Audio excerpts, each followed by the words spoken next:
Salam, hər vaxtınız xeyir olsun. Bugün sizlərlə Füzulinin Məni candan usandırdı qəzəlinin təhlilinə baxacağıq.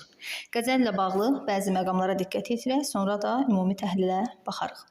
Qəzəl əruz vəznində, qəzəl janrında yazılmışdır, həcəz bəhrindədir və bir əsərin yazıldığı bəhir onun məzmununa da təsir göstərir. Məsələn, Sığmazam qəzəlinə diqqət yetirin. Rəcəz bəhrində təmtəraqlı ahəng, bu bəhrin əsas əlamətlərindən biri idi və bu da şeirdə özünü göstərir. Yəni bəhrlər şeirin məzmununa uyğun olaraq seçilir əslində.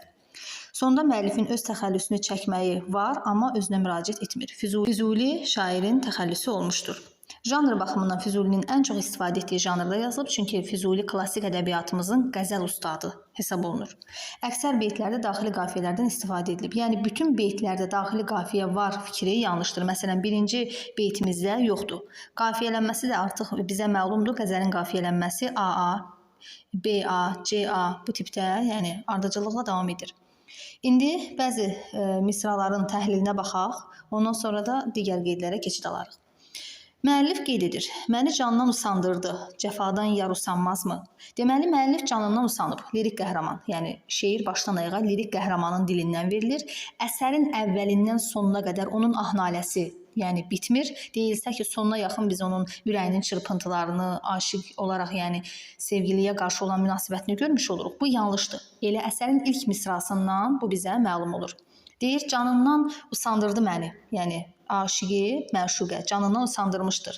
Bəs cəfadan yar niyə usanmır? Baxın, burada bir təzad var. Aşiq canından usanıb, amma məşuqə cəfasından usanmır. Aşiq cəfakeşdir, məşuqə cəfakardır, cəfa verən tərəfdir. Hətta deyir, fələklər ahımdan yandı, burada bir mübaliğə var. Muradın şəmi niyə yanmadı? Bəxtimin şamı niyə yanmadı? Bax, burada həm təzad var, həm də mübaliğədən istifadə edilmişdir. Qamı bimarinə canan, dəva-i dərd edər ehsan. Bütün xəstələrinə bu gözəl dəva edirmiş, dərman edirmiş. Və burada ikinci beytdə sırf sufiyanə məhəbbət girir, şeirin məzmununa, Allaha işarə edilmişdir. Deyir, həmin o Allah, gözəl yar canan, bütün xəstələrinə dərdinə, dərman etdi. Niyə deyir, mənim dərdimə dərman eləmir? Məni bimarı sanmazmı? Məni xəstə hesab etmirmi? Burada bir bədii suala yer verilir. Ümumiyyətlə, bədii suallar şeirin hər beytində yer alıb. Hər misrasında yox, amma hər beytində bədii sual var. Deməli, deyilsə ki, məşuqə heç kimin dərdinə çarə qılmır. Bu yanlışdır, çünki digərlərinin dərdinə çarə qılmışdır. Və müəllifi, lirik qəhrəmanı narahat edən məqam da budur ki, mənə niyə dərman etmir, məni xəstə hesab etmirmi? Deyir, mən qəmimi pünhan tutardım, gizli tutardım. Dedilər ki, yarə qıl rövşən, aç dərdini yara de. Çünki yar hamının dərdinə çarə edirmiş. Deyir, desəm ol bivəfa, bilməm inanarmı, inanmazmı? Burada aşiqin özü də tərəddüdə qalır. Deyir, mən dərdimi o bivəfaya, qızı bivəfa adlandırır. Deyir, desəm, inanar, yoxsa inanmaz, aşiqin tərəddüdünə yer verilir, insanların fikrinə yer verilir, aşiqə məsləhət bilirlər ki, yarə, sən öz dərdini aç. Bu vaxta qədər qəmini pünhan tutarmış. Ümumilikdə, aşiqin dərdi gizli qalmır, çünki artıq onun dərdindən xəbərdar olan insanlar var. Yarını da bivəfa adlandırır. Şəb-i hicran yanar canım, şəb-i hicran ayrılıq gecəsidir. Vüsal gecəsi yazılsa bunu yanlış götürəcəksiniz. Deyir, həmin gecə gözlərimdən qanlı yaşlar gələr. Canım yanar, deyir, gözlərimdən qanlı yaşlar. Bu həm mübaliğədir, həm də gözlərindən qanlı yaşın gəlməyi təkcə elə şəb-i hicran günü baş verir. Bütün günlər deyilsə ki, gözündən qanlı yaşlar gəlirmiş, bu yanlışdır. Biz bunu əsərdə görmürük. Sırf ayrılıq gecəsi, deyir, gözlərim çeşmi giryan tökər, qan tökər, deyir, gözlərimdən. Oyadar xəlqi əfqanım. Yenə mübaliğə, qara bəxtim, qara bəxt burada epitetdir. Deyir ki, qara bəxtim oyanmazmı? Yenə bədii sual olaraq belə müraciət edir. Sualını verir ki, niyə mənim qara bəxtim oyanmır? Axı, bütün xalq mənim əfqanımdan oyandı. Qarına qarşı gözümdən qanlı axar su. Burada müəyyən qədər şeirdə qızın xarici gözəlliyinə, zahiri əlamətlərinə də diqqət yetirilib.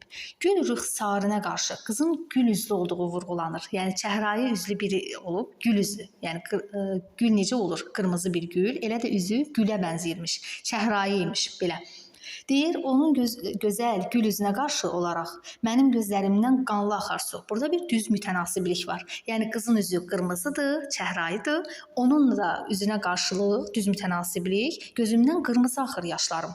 Deyir, qanlı axır suyu gözümün. Həbibim, fəsli güldür bu. Gül ruxsar burada yaratdığı epitet. Həbibim sözündə metafor götürmürük, çünki həbibim sözünün tərcüməsi sevgilimdir və burada bir məcazilik yoxdur. Fəsli gül ifadəsini də biz metonimiyə götürürük, yaz fəslinə işarə edilmişdir. Deyir, artıq yaz fəslidir.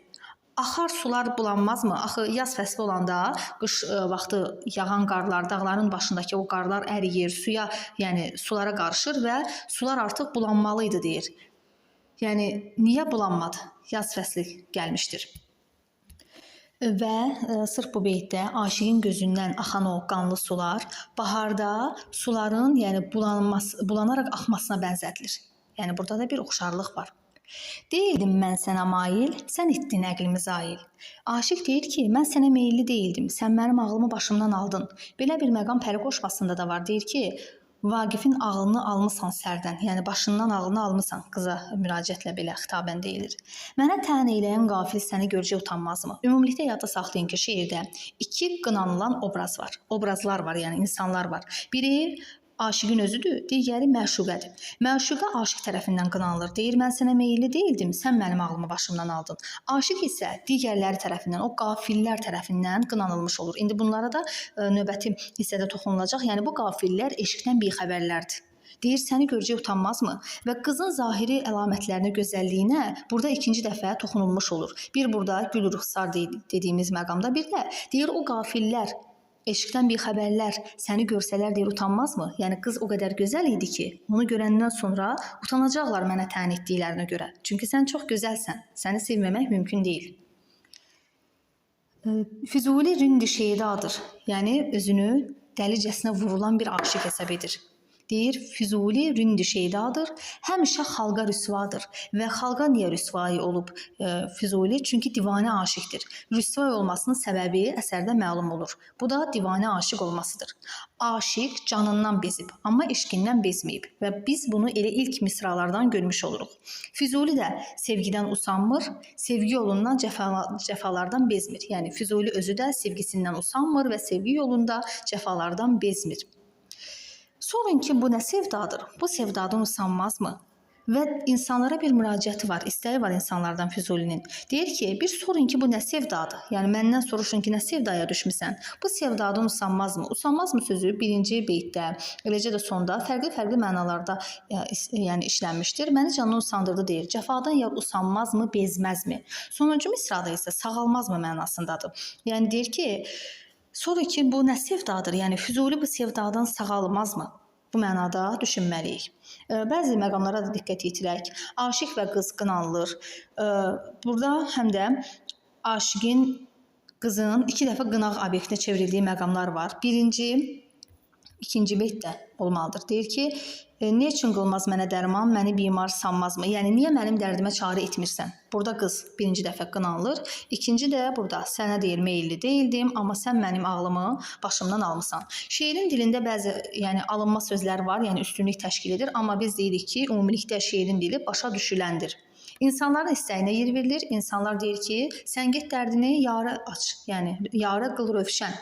Qınağın səbəbi məlumdur, yəni niyə məşuqəni qınayır müəllif, lirik qəhrəmanımız və niyə aşiqin özü qınanılır? Yəni bu qınağın səbəbi məlumdur. Canından usanır, sevgisindən usanmır. Lirik qəhrəman həmişə xalqa rüsvay olduğunu deyir. Deyir ki, həmişə xalqa rüsvadır. Yəni sırf sevgi dərdi çəkdiyinə görə, divanə aşiq olduğuna görə həmişə xalqa rüsvaydır. Belə, indi keçək digər məqamlara diqqət yetirək. Burada həm sufiyanə məhəbbət ön plandadır, həm də real məhəbbətin cizgiləri var. Yəni deyir, onlar bir-biri ilə o qədər çoxlaşıb ki, ayırmaq belə çətindir. Amma ikinci beytdə konkret olaraq sufiyanə məhəbbətin cizgiləri özünü göstərir. Obrazlığın güclənməsində məcazların xüsusi rolu var. Alınma sözlər mane olmur başa düşülməsinə. Bunları qeyd elədik. Aşiqimiz real aşiqdir. qız haqqında isə məlumat ala bilmirik. Qızın reaksiyasına yer verilmir, cavabına yer verilmir. Amma ümumi şeirin məzmunundan belə anlamaq olar ki, məşuqə Dəhnamənin məşuqəsi kimi, məsələn, biraz özünü öyəndi, bir qədər məsələn egoistlik var bu xanımda. Çünki yəni aşiqin sevgisinə, yəni bu cür ürəyinin axfəğan eləməyinə qız reaksiya vermir. Deyir, mənim dərdimə çarə qılmır. Xalqı belə mənim əfqanım oyadır, amma bu qız öz cəfasından bezmir. Yəni sanki aşiqin sevgisini dəyərsizləşdirir, aşiqin sevgisinə inanmır və onun hətta bu yolda xəstə olduğuna belə inanmır bu qız. Müəyyən qədər biraz qürur var bu xanımda. Sufizm düşüncəsində yazılmış bir şeirdir. Əsərdə dünyavi və ilahi məhəbbət o dərəcədə çoxlaşıb ki, biz onlara aid etməkdə çətinlik çəkirik. Bivəfa adlandırır qızı. Bunlar bayaq demişik hamısını. Ayrılıq gecəsi keçirdiyi hisslər vurğulanır və mübaliğəli şəkildə. Deyir, həmin gün gözlərimdən qanlı yaşlar gəlirmiş.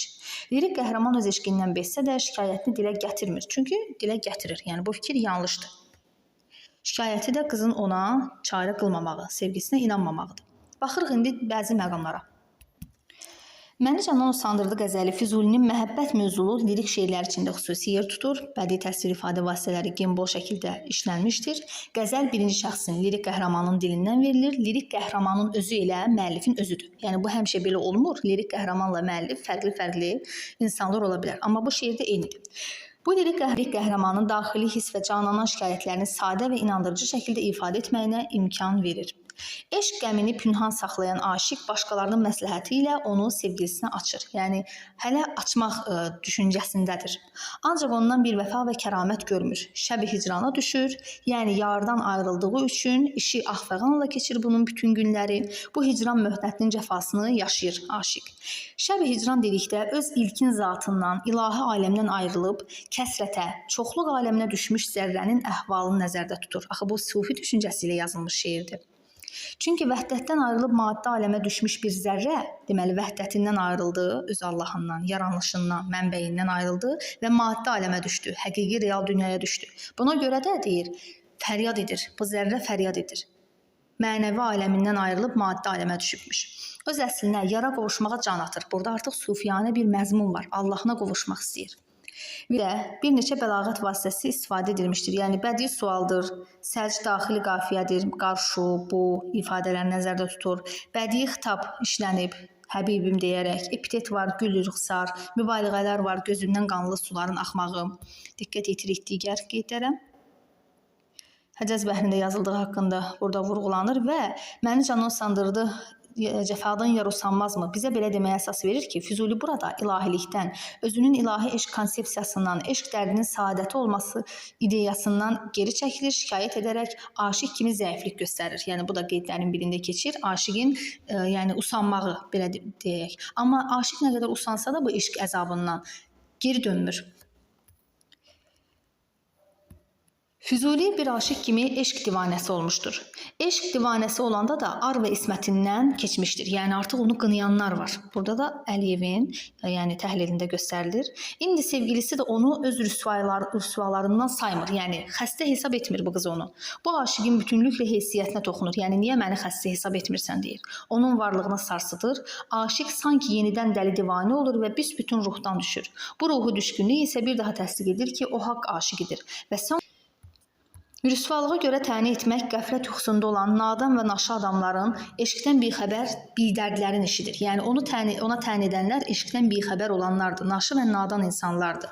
Füzuli eşqini ayıb bilən, ona gülən nadan məşuqənin gözəlliyini görsə utanacaq. Yəni həmin o qafillər qızı görsələr utanacaq, gözəlliyini görsələr. Bu qeyri-adi ilahi gözəllikdir. Allah nurunun insanın üstündə təcəllisidir. Rüsvay olduğu haqqında burada məlumatlar verilir. İndi bəzi məqamlara diqqət yetirək buradan. Şeiri oxuduqca saf dərin məhəbbətlə sevən aşiq və sevgisi yolunda sonsuz əzab-əziyyətlərə qatlaşan bir real aşiq obrazı gözümüzün önündə canlanır. Şair qəzəldə Dilbərin zahiri gözəlliyinin təsvirinə o qədər də diqqət yetirmir, amma dedik ki, ən azı 2 beytdə buna toxunulmuşdur. Səmimidir, sədaqətli və cəfakeşdir. Birinci misradan sona kimi ah naləsi şikayəti kəsilmir.